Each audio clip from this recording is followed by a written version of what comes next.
ओम साईनाथाय नमः। बोलो साईनाथ महाराज की जय। प्रिय भक्तों, इस विचित्र संसार में ईश्वर ने लाखों प्राणियों को उत्पन्न किया है, जिसमें देव हैं, दानव हैं, गंधर्व हैं, जीव जंतु और मनुष्य आदि हैं, जो स्वर्ग, नरक, पृथ्वी, समुद्र तथा आकाश में निवास करते हैं और भिन्न भिन्न धर्मों का पालन करते हैं। इन प्राणियों में जिनका पुण्य प्रबल है वे स्वर्ग में निवास करते हैं और अपने सत्कृत्यों का फल भोगते हैं। पुण्य के क्षीण होने पर वे निम्न स्तर में आ जाते हैं और वे प्राणी जिन्होंने पाप या दुष्कर्म किए हैं नरक को जाते हैं और अपने कुकर्मों का फल भोगते हैं। जब उनके पाप और पुण्यों का समन्वय हो जाता है तब पाप और पुण्य दोनों नष्ट हो जाते हैं तथा वे मुक्त हो जाते हैं। अपने कर्म तथा प्रारब्ध के अनुसार ही आत्माएं जन्म लेती हैं अथवा प्रवेश करती हैं।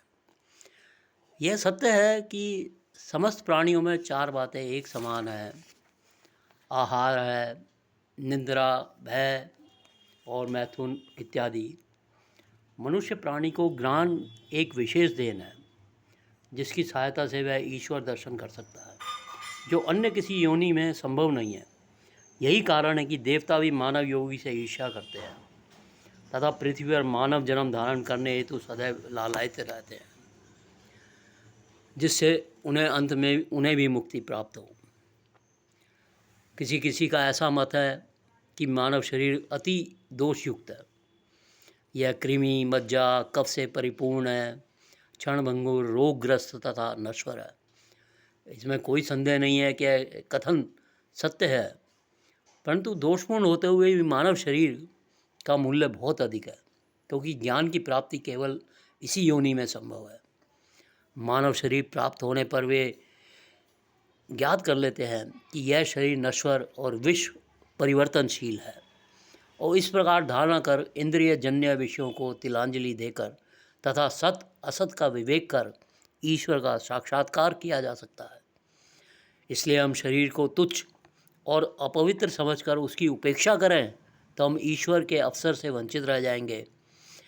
यदि हम उसे मूल्यवान समझकर उसका मोह करेंगे तो हम इंद्रिय सुखों की ओर प्रवृत्त हो जाएंगे और हमारा पतन भी सुनिश्चित है।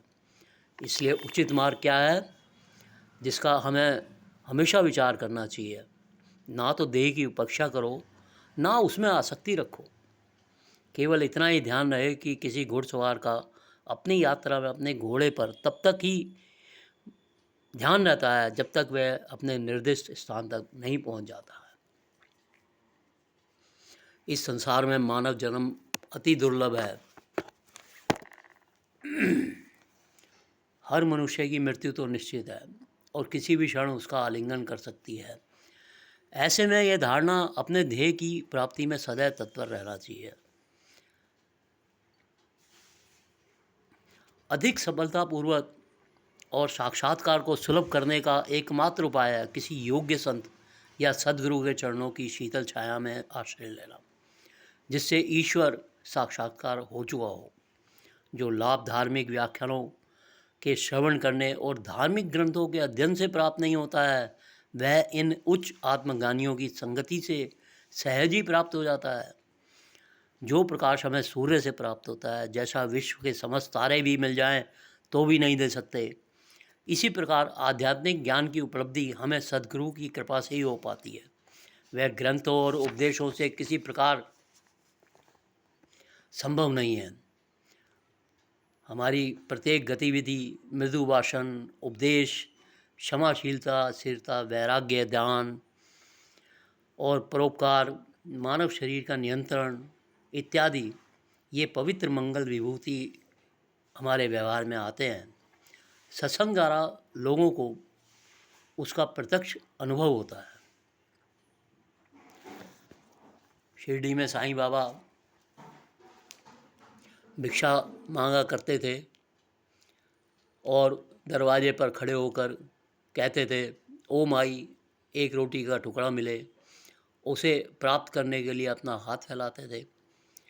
एक हाथ में वे सदा टमरेल लिए रहते तथा दूसरे एक झोली में।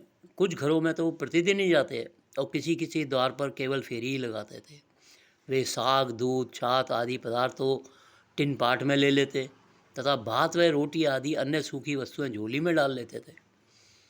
बाबा की जिह्वा को कोई स्वाद या रुचि नहीं थी। उन्होंने इसे अपने वश में कर लिया था, इसलिए वे भिन्न भिन्न वस्तुओं के स्वाद की चिंता नहीं करते थे। जो कुछ भी भिक्षा से उन्हें मिल जाए वे उसे मिला लिया करते थे और संतोषपूर्वक ग्रहण किया करते थे। अमुक पदार्थ स्वादिष्ट है या नहीं, बाबा ने इस ओर कभी ध्यान नहीं दिया। वे केवल दोपहर तक ही भिक्षा का मांग करते थे। यह कार्य बहुत अनियमित था। किस दिन थे वो छोटी सी फेरी लगाते और किस दिन 12 बजे तक। वे इकट्ठे भोजन को एक कुंडी में डाल देते थे, जहाँ पर विभिन्न जानवर भी, कुत्ते, बिल्लियाँ, कौवे इत्यादि भोजन किया करते थे। बाबा ने उन्हें कभी नहीं भगाया। एक स्त्री भी जो मस्जिद में झाड़ू लगाया करती थी, रोटी के 10-12 टुकड़े उठाकर अपने घर ले जाती थी, परंतु किसी ने कभी उसे नहीं रोका। उन्होंने स्वप्न में भी बिल्लियों और कुत्तों को कभी धुतकार कर नहीं भगाया, किसी जानवर को धुतकार कर नहीं भगाया।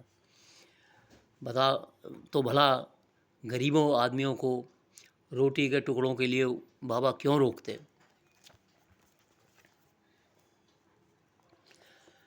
शिरडीवासी पहले पहल तो बाबा को एक पागल समझते थे और वे शिरडी में इसी नाम से विख्यात भी हो गए थे। जो भिक्षा के कुछ टुकड़ों पर निर्वाह करता हो, भला उसका कोई आदर कैसे कर सकता है।